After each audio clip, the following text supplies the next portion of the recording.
Hello and welcome to the Chapter 6 podcast on Section 6.9. Today we're going to be reflecting on the relationship between configurations of electrons and the periodic table.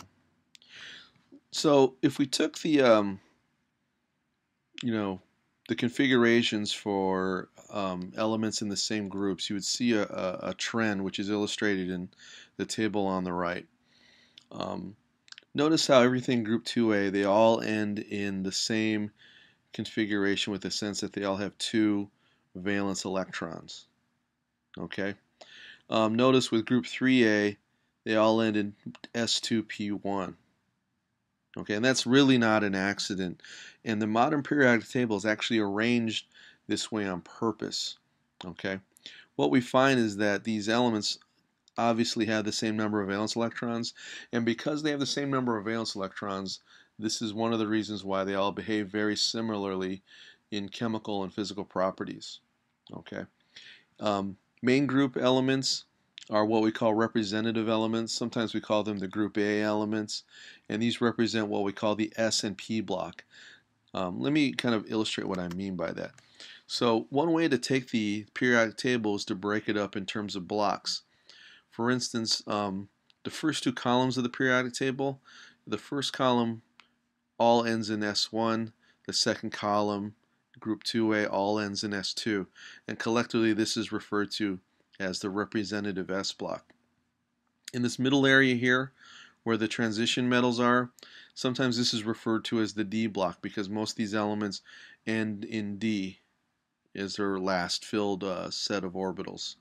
And then we have our P block over on the far right, and then we have our F block as well. And so this is one way to kind of describe the periodic table. And this, again, as I said, this is this orbital stuff is one of the reasons why the periodic table is the way it is. And we can look at these orbital diagrams, especially valence electrons for representative elements, and kind of predict why they behave the way they do. This is another way to represent the same thing in terms of S and P blocks. This is more specific. You can kind of see here again how everything ends in basically the same thing. Again, you can see the D block, it changes a little bit in terms of its configuration. These aren't things you're going to have to memorize, but be aware where some of the exceptions exist.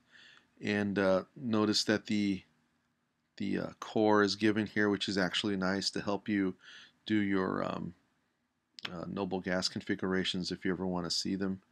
And this is just another description, S2P6 for the most of the noble gases with the exception of helium and so on. For representative elements, we don't really count the F sublevels or D sublevels to be among the valence electrons. And if you think about the quantum level numbers that go with them, that kind of makes sense. If you go and look here, remember the 4s comes from the first two, and the 3d is where it is currently. Remember, valence electrons represent the highest filled energy level, which is why the F's and the D's don't count with respect to that. Also, we don't count full F's or full D's to be among the valence electrons either. And the reason why we don't is because we're really looking at S and P. We'll keep it relatively simple here in terms of what we consider valence and not valence. So really we're only going to count S's and P's.